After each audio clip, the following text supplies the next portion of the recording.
Welcome to ಸುಕುಮ್ fashions. ಇವತ್ತು ನಾನು machine information ಕೊಡ್ತಾ ಇದ್ದೀನಿ. ನನ್ನ ಹತ್ರ ಇರೋದು ಇದು ಪೀಕೋ ಮಷನ್. ಇದರಲ್ಲೇ ನಾನು ಯಾವ ಥರ ಬಟ್ಟೆ ಹೊಲಿಯೋದು, ಹಾಗೆ ಪೀಕೋ ಯಾವ ಥರ ಮಾಡೋದು, ಇದ್ರ ಜೊತೆನೇ ನಾವು ಪಾಲ್ ಯಾವ ಥರ ಹಾಕೋದು ಅಂತ ಹೇಳ್ಕೊಡ್ತಾ ಇದ್ದೀನಿ.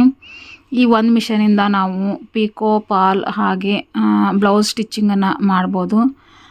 ಇವಾಗ ನೋಡಿ, ನಾನು ಇಲ್ಲಿ ಫೂಟ್ ಇದೆಲ್ಲ ಇದನ್ನು ಚೇಂಜ್ ಮಾಡಿಬಿಟ್ಟು ನಾನು ಬ್ಲೌಸ್ ಸ್ಟಿಚ್ಚಿಂಗ್ ಯಾವ ಥರ ಮಾಡ್ತೀನಿ, ಹಾಗೆ ಪಿಕೋ ಪಾಲ್ ಯಾವ ಥರ ಮಾಡ್ತೇನೆ ಅಂತ ಹೇಳ್ಕೊಡ್ತೇನೆ ಈ ವಿಡಿಯೋದಲ್ಲಿ.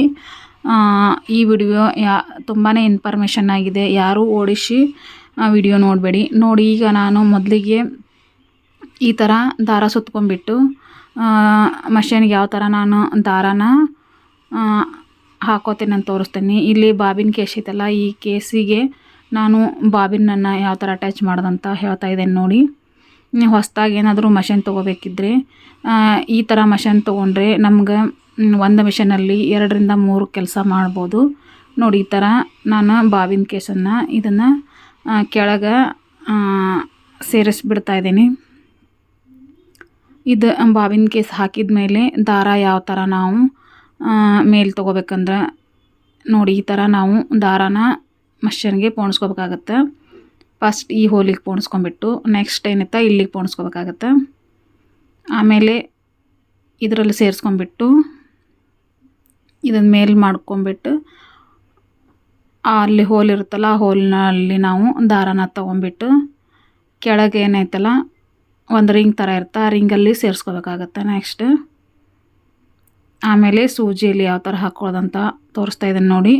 ಈ ನಾರ್ಮಲ್ ಮಿಷನ್ಗೆ ಸೈಡ್ ಸೂಜಿ ಹೋಲ್ ಇರುತ್ತೆ, ಈ ಪೀಕೋ ಮಿಷನ್ಗೆ ನಮ್ಮ ಅಪೋಸಿಟ್ ಹೋಲ್ ಇರುತ್ತೆ. ಹಾಗಾಗಿ ನಾವು ಈ ಥರ ದಾರ ಪೋಣಿಸ್ಕೊಂಡ್ಬಿಟ್ಟು ಸೂಜಿನ ಕೆಳಗಿಂದ ಮೇಲೆ ತೊಗೊಂಡ್ರೆ ಒಳಗಿರೋ ದಾರನ ಅದ್ರ ಜೊತೆ ಸೇರಿ ಮೇಲೆ ಬರುತ್ತೆ. ಆಮೇಲೆ 2 ದಾರ ಸೇರಿಬಿಟ್ಟು ಇದನ್ನು ಈ ಥರ ಹಿಂದೆ ಮಾಡ್ಕೋಬೇಕು. ಇದು ಫಸ್ಟ್ ಪಾಯಿಂಟ್, ನೆನಪಿಟ್ಕೋಬೇಕಾಗಿರುವಂಥ ಮುಖ್ಯವಾದ ಪಾಯಿಂಟ್. ಅಂದ್ರೆ ನಮ್ಗೆ ಸ್ಟಿಚಿಂಗ್ ಮಾಡೋಕ್ಕೆ ತುಂಬ ಈಸಿ ಆಗುತ್ತೆ. ಇವಾಗ ನೋಡಿ, ನಾನು ಸಾದಾ ಮಿಷನ್ನಲ್ಲಿ ಯಾವ ಥರ ಪಾಲ್ ಹತ್ತೋದಂತ ತುಂಬ ಜನ ವ್ಯೂವರ್ಸ್ ಕೇಳಿದ್ದಾರೆ. ಸಾದಾ ಮಿಷನಲ್ಲಿ ನೋಡಿ ಯಾವ ಥರ ಪಾಲ್ ಹತ್ತೋದಂತ ತೋರಿಸ್ತಾ ಇದ್ದೀನಿ. ಈ ಥರ ಪಾಲ್ ಒಂದು ಅರ್ಧ ಇಂಚ್ ಮಡಚಿಬಿಟ್ಟು ನೋಡಿ, ಸಾದಾ ಮಿಷನಲ್ಲಿ ಫಾಲ್ ಹಾಕೋದು ಯಾವ ಥರ ಇರುತ್ತೆ, ಹಾಗೆ ಪೀಕೋ ಮಿಷನ್ನಲ್ಲಿ ಫಾಲ್ ಹಾಕೋದು ಯಾವ ಥರ ಬರುತ್ತೆ ಅಂತ ನಾನು ಎರಡೂ ಈ ಒಂದು ವಿಡಿಯೋದಲ್ಲಿ ತೋರಿಸ್ತಾ ಇದ್ದೀನಿ ನೋಡಿ. ಇವಾಗ ನಮ್ಮ ಹತ್ರ ಪೀಕೋ ಮಿಷನ್ ಇಲ್ಲಪ್ಪ ಅಂದರೆ ಸಾದಾ ಮಿಷನಲ್ಲಿ ನಾವು ಈ ಥರ ಸ್ಟ್ರೇಟಾಗಿ ಸ್ಟಿಚಿಂಗ್ ಹೊಲಿಗೆನ ಹಾಕೋಬೇಕಾಗುತ್ತೆ. ಎಡ್ಜಲ್ಲಿ ಪಾಲು ಹಾಗೆ ಸೀರೆನ ಒಂದೇ ಸಮ ಇಟ್ಬಿಟ್ಟು ಈ ಥರ ಸ್ಟಿಚಿಂಗ್ ಹಾಕಿಬಿಟ್ಟು ನೋಡಿ, ಇದು ಸಾದಾ ಮಿಷನ್ನಲ್ಲಿ ನಾವು ಪಾಲು ಅಟ್ಯಾಚ್ ಮಾಡಿದಾಗ ಈ ಥರ ನಮ್ಗೆ ಸ್ಟಿಚಿಂಗ್ ಮಾಡಿರೋದು ಈ ಥರ ಕಾಣಿಸುತ್ತೆ ನೋಡಿ. ಈ ಥರ ಬರುತ್ತೆ. ಈ ಥರ ಮಾಡಿಬಿಟ್ಟು ನಾವು ಪೂರ್ತಿಯಾಗಿ ಸೀರೆನ ಪಾಲು ಈ ಥರ ಮಾಡಿಬಿಟ್ಟು ಹೆಮ್ಮಿಂಗ್ ಮಾಡ್ಕೋಬೋದು. ಇದು ಸಾದಾ ಮಿಷನ್ನಲ್ಲಿ ನಾವು ಪಾಲು ಹಚ್ಚೋ ವಿಧಾನ.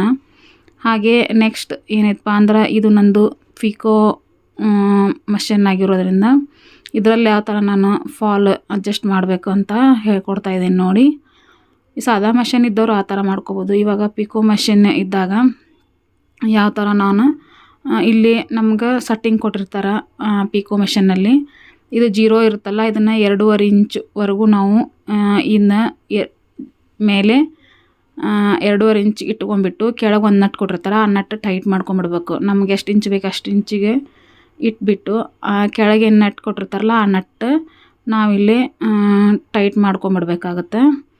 ಆಮೇಲೆ ಏನೈತಲ್ಲ, ಇದು 2.5 ರಿಂದ 3 ಇಂಚ್ವರೆಗೂ ನಾವು ಇಟ್ಕೊಂಡು ಇವಾಗ ನೋಡಿ ಯಾವ ಥರ ನಮ್ಗೆ ಜಿಗ್ಜಾಗ್ ಅನ್ನೋದು ಬರುತ್ತೆ ಅಂತ ನೋಡಿ. ಆ ಕಡೆ ಈ ಕಡೆ ಏನು ನಾವು ಸೂಜಿ ಓಡಾಡುತ್ತಲ್ಲ, ಇದು ಜಿಗ್ಜಾಗ್ ಮಿಷನ್ನಲ್ಲಿ ಮಾತ್ರ ಈ ಥರ ಬರುತ್ತೆ. ಪೀಕೋ ಮಿಷನಲ್ಲಿ ಈ ಥರ ಬಂದಾಗ ನಮ್ಗೆ ಎಡ್ಜ್ ಲಾಕ್ ಆಗಿಬಿಡುತ್ತೆ. ಈ ಮಿಷನಲ್ಲಿ ಈ ಥರ ಸ್ಟಿಚಿಂಗ್ ಮಾಡೋದ್ರಿಂದ ಎಡ್ಜ್ ಲಾಕ್ ಆಗುತ್ತೆ. ಹಾಗೆ ಸಾದಾ ಮಿಷನಲ್ಲಿ ನಮ್ಗೆ ಎಡ್ಜ್ ಸ್ವಲ್ಪ ಪಿನ್ಸಿಂಗ್ ಚೇಂಜ್ ಆಗಿ ಇರುತ್ತೆ. ಇದರಲ್ಲಿ ಈ ಥರ ವ್ಯತ್ಯಾಸ ಇರುತ್ತೆ. ಈ ಮಿಷನ್ ತೊಗೊಂಡು ನಾವು ಬ್ಲೌಸ್ ಸ್ಟಿಚಿಂಗ್ ಮಾಡ್ಬೋದು, ಹಾಗೆ ಪಿಕೋ ಪಾಲನ್ನು ಮಾಡ್ಕೋಬೋದು. ಯಾರಾದರೂ ಹೊಸದಾಗಿ ಏನಾದರೂ ಸ್ಟಿಚಿಂಗ್ ಕಲಿಯೋರು ಹೊಸ ಮಿಷನ್ ತೊಗೋಬೇಕಂತ ಇದ್ದರೆ ಈ ಥರ ಮಿಷನ್ ತೊಗೊಂಡ್ಬಿಟ್ಟು ಎರಡೂ ನಾವು ಉಪಯೋಗ ಮಾಡ್ಕೋಬೇಕಾಗತ್ತೆ ನೋಡಿ. ಈಗ ನಾವು ಪಿಕೋ ಮಿಷನಲ್ಲಿ ನೋಡಿ ಈ ಥರ ಎಡ್ಜ್ ಈ ಥರ ನೀಟಾಗಿ ಬರುತ್ತೆ. ಇಲ್ಪ ನಮ್ಮ ಸಾದಾ ಮೆಷಿನ್ ಐತೆ ಅಂದ್ರೆ ಅದರಲ್ಲಿ ಮಾಡ್ಕೋಬಹುದು, ಏನು ತೊಂದರೆ ಇಲ್ಲ. ಇದು ಪಿಕೋ ಮೆಷಿನಲ್ಲಿ ಈ ಥರ ನಮ್ಗೆ ಚೇಂಜ್ ಮಾಡ್ಕೋಕೆ ಒಂದು ಅವಕಾಶ ಇದೆ. ಸಾದಾ ಮೆಷಿನಲ್ಲಿ ಹಾಗಲ್ಲ, ಸ್ಟ್ರೇಟಾಗಿ ನಾವು ಸ್ಟಿಚಿಂಗ್ ಮಾಡ್ಕೋಬೇಕಾಗತ್ತೆ. ನೋಡಿ ಈ ಥರ ನಾನು ಫಾಲ್ ಯಾವ ಥರ ಹಾಕೋದಂತ ತೋರಿಸಿದ್ದೀನಿ. ಇವಾಗ ಇದು ನೋಡಿ ಸಾದಾ ಮೆಷಿನಲ್ಲಿ ಸ್ಟ್ರೇಟ್ ಈ ಹೊಲಿಗೆ ಹಾಕೋದ್ರಿಂದ ಈ ಥರ ಬರುತ್ತೆ. ನಾನು ಒಂದೇ ಸೀರೆಗೆ 2 ಸ್ಟಿಚಿಂಗ್ ಮಾಡಿ ತೋರಿಸಿದ್ದೇನೆ ನೋಡಿ ಯಾವ ಥರ ಬಂದಿದೆ ಅಂತ. ನೋಡಿ ಇದು ಪಿಕೋ ಮೆಷಿನ್. ಈ ಥರ ಹೊಲಿದ ಮೇಲೆ ನಾವು ನೆಕ್ಸ್ಟ್ ಏನಪ್ಪ ಅಂತಂದ್ರೆ, ಇದು ಒಂದು ಮಷೀನಿಂದ ನಾವು ಇದು ಏನು ಇರುತ್ತಲ್ಲ ನೆಟ್ ಕೊಟ್ಟಿರ್ತಾರೆ, ಇದು ಚೇಂಜ್ ಮಾಡ್ಕೊಂಡ್ಬಿಟ್ಟು ಇವಾಗ ನಾವು ಜೀರೋಗಿಟ್ಬಿಟ್ಟು ಯಾವ ಬಟ್ಟೆ ಹೊಲಿಯೋಕೆ ನಾವು ಯೂಸ್ ಮಾಡ್ಕೋಬೇಕಾಗತ್ತೆ. ನೋಡಿ ಇವಾಗ ನಾನು ಬ್ಲೌಸೆಲ್ಲ ಇದೇ ಮಷೀನಲ್ಲೇ ಸ್ಟಿಚಿಂಗ್ ಮಾಡೋದು. ಇದು ನನ್ನ ಹತ್ರ ಈ ಮಷೀನ್ ಇದ್ಬಿಟ್ಟು ಸುಮಾರು 8ರಿಂದ 10 ವರ್ಷದಿಂದ ನಾನು ಇದೇ ಮಷೀನ್ನ ಯೂಸ್ ಮಾಡ್ತಾ ಇದ್ದೀನಿ. ನನಗೆ ಯಾವುದೇ ರೀತಿ ಪ್ರಾಬ್ಲಮ್ ಬಂದಿಲ್ಲ. ಏನೋ ಸಣ್ಣ ಪುಟ್ಟ ಪ್ರಾಬ್ಲಮ್ ಇದ್ದರೆ ನಾನು ಮಷೀನ್ ಸರಿ ಮಾಡ್ಕೊಂಬಿಡ್ತೇನೆ ಇದು ಉಚ್ಚಿಬಿಟ್ಟು. ಬೇರೆ ಕಡೆ ಹೊರಗೆ ನಾನು ಯಾವುದೇ ರೀತಿ ರಿಪೇರಿ ಅಂತ ಆ ಥರ ಏನೂ ಬಂದಿಲ್ಲ. ನೋಡಿ ನಾನು ಅಪೋಸಿಟ್ ಕಲರ್ ದಾರ ಯಾಕೆ ಹಾಕಿದ್ದೇನೆಂದ್ರೆ ನಿಮ್ಗೆ ಸ್ಟಿಚಿಂಗ್ ನೀಟಾಗಿ ಕಾಣಲಂತ. ನಾನು ಬ್ಲೌಸ್ ಸ್ಟಿಚಿಂಗ್ ಎಲ್ಲ ಇದರಲ್ಲೇ ಸುಮಾರು ಬ್ಲೌಸ್ ಸ್ಟಿಚಿಂಗ್ ನಾನು ಕಟ್ಟಿಂಗ್ ವಿಡಿಯೋ ಏನು ಹಾಕ್ತಾ ಇರ್ತೇನಲ್ಲ ಅವೆಲ್ಲ ವಿಡಿಯೋನು ನಾನು ಇದರಲ್ಲೇ ಸ್ಟಿಚಿಂಗ್ ಮಾಡೋದು. ನೋಡಿ ಪೈಪಿಂಗ್ ನೋಡಿ ಎಷ್ಟು ನೀಟಾಗಿ ಬಂದಿದೆ ಅಂತ.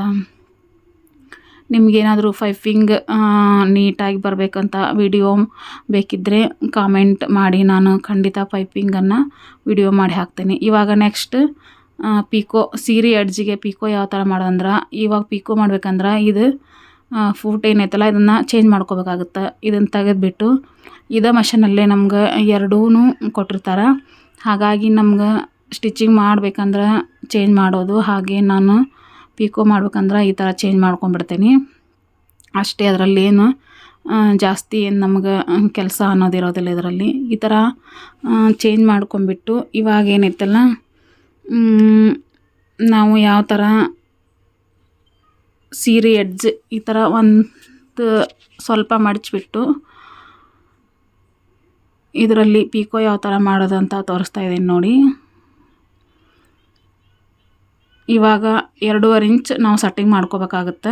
ನಾವು ಸ್ಟಿಚಿಂಗ್ ಮಾಡ್ಕೋಬೇಕಾದ್ರೆ ಅಷ್ಟೇ ನಾವು 0 ಸೈಜಲ್ಲಿ ಇಟ್ಕೋಬೇಕಾಗತ್ತೆ. ಈ ಪಿಕೋ ಪಾಲ್ ಏನು ಮಾಡ್ಕೋತೀವಲ್ಲ ಅವಾಗ ನಾನು ಇದನ್ನು ಸಟ್ಟಿಂಗ್ ಮಾಡ್ಕೋಬೇಕಾಗತ್ತೆ. ನಾವು ಸ್ಟಿಚಿಂಗ್ ಮಾಡ್ಕೋತಾ ನೋಡ್ಕೋಬೇಕಾಗತ್ತೆ ನಮ್ಗೆ ಯಾವ ಸೈಜಿಗೆ ನಮಗೆ ಇಟ್ಕೋಬೇಕಂತ ನಮ್ಗೆ ಆಲ್ರೆಡಿ ಗೊತ್ತಾಗಿಬಿಡುತ್ತೆ. ನೋಡಿ ಈ ಥರ ನಾವು ಬಟ್ಟೆನ ಈ ಥರ ಬಿಡ್ತಾ ಬರಬೇಕು. ಒಂದೇ ಲೆವೆಲ್ಗೆ ನಮ್ಗೆ ಪಿಕೋ ಅನ್ನೋದು ರೆಡಿ ಆಗುತ್ತೆ. ನಾವು ಬಟ್ಟೆನ ತುಂಬಾ ನಿಧಾನವಾಗಿ ಬಿಟ್ಕೋತ ಬರಬೇಕಾಗುತ್ತೆ.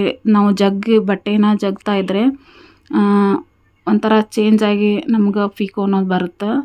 ಈ ಥರ ಒಂದೇ ಸಮ ಬರೋ ಥರ ಹಿಂದೊಂದು ಕೈಲಿ ಸ್ಲೋ ಆಗಿ ಜಕ್ಕೋತ ಸ್ವಲ್ಪ ಬಟ್ಟೆನ ಅದ್ರಾಗ ಬಿಟ್ಕೋತ ಬರೋದ್ರಿಂದ ನಮ್ಗೆ ಪಿಕೋ ಅನ್ನೋದು ತುಂಬಾ ನೀಟಾಗುತ್ತೆ. ನಾನಿಲ್ಲಿ ಅಪೋಸಿಟ್ ಕಲರ್ ದಾರದಲ್ಲಿ ಇದನ್ನು ತೋರಿಸ್ತಾ ಇದ್ದೀನಿ ನೋಡಿ ನಿಮ್ಗೆ ನೀಟಾಗಿ. ಯಾಕಂದ್ರೆ ಅದೇ ಕಲರ್ ದಾರ ಹಾಕಿಬಿಟ್ರೆ ನಾವು ಪಿಕೋ ಮಾಡಿದ್ದು ಸರಿಯಾಗಿ ಕಾಣೋದಿಲ್ಲ. ಹಾಗಾಗಿ ನಾನಿಲ್ಲಿ ಬೇರೆ ಕಲರ್ ದಾರ ಹಾಕಿಬಿಟ್ಟು ಯಾವ ಥರ ನಾವು ಸೀರೆ ಎಡ್ಜಿಗೆ ಪಿಕೋ ಮಾಡೋದಂತ ತೋರಿಸ್ತಾ ಇದ್ದೀನಿ ನೋಡಿ. ಇದೇ ಥರನ ನಾನು ಪೂರ್ತಿಯಾಗಿ ಪಿಕೋ ಅನ್ನೋದು ಎಷ್ಟು ನೀಟಾಗಿ ಬಂದಿದೆ ಅಂತ ನೋಡಿ. ಇದು ಸೀದಾ ಉಲ್ಟಾ ನೋಡ್ಕೊಂಬಿಟ್ಟು ಈ ಥರ ನಾವು ಪಿಕೋ ಮಾಡ್ಕೋಬೋದು. ಒಂದೇ ಮಿಷನ್ನಲ್ಲಿ ನಾವು ಇಷ್ಟೊಂದು ಸ್ಟಿಚಿಂಗನ್ನು ಮಾಡ್ಕೋಬೋದು. ನಾವು 2-3 ಮಿಷನ್ ಇಟ್ಕೋ ಬದಲು ಈ ಥರ ಒಂದೇ ಮಿಷನ್ನಲ್ಲಿ ನಾವು ಸ್ಟಿಚಿಂಗ್ ಮಾಡ್ಕೋಬೋದು. ಯಾರು ನನ್ನ ಚಾನಲ್ ಸಬ್ಸ್ಕ್ರೈಬ್ ಮಾಡ್ಕೊಂಡು ನೋಡ್ತಾ ಇಲ್ವೋ ದಯವಿಟ್ಟು ಸಬ್ಸ್ಕ್ರೈಬ್ ಮಾಡ್ಕೊಂಡು ನೋಡಿ. ಈ ವಿಡಿಯೋ ಇಷ್ಟ ಆಗಿದರೆ ಲೈಕ್ ಮಾಡಿ, ಶೇರ್ ಮಾಡಿ, ಹಾಗೆ ಕಾಮೆಂಟ್ ಮಾಡಿ. Thank you for watching.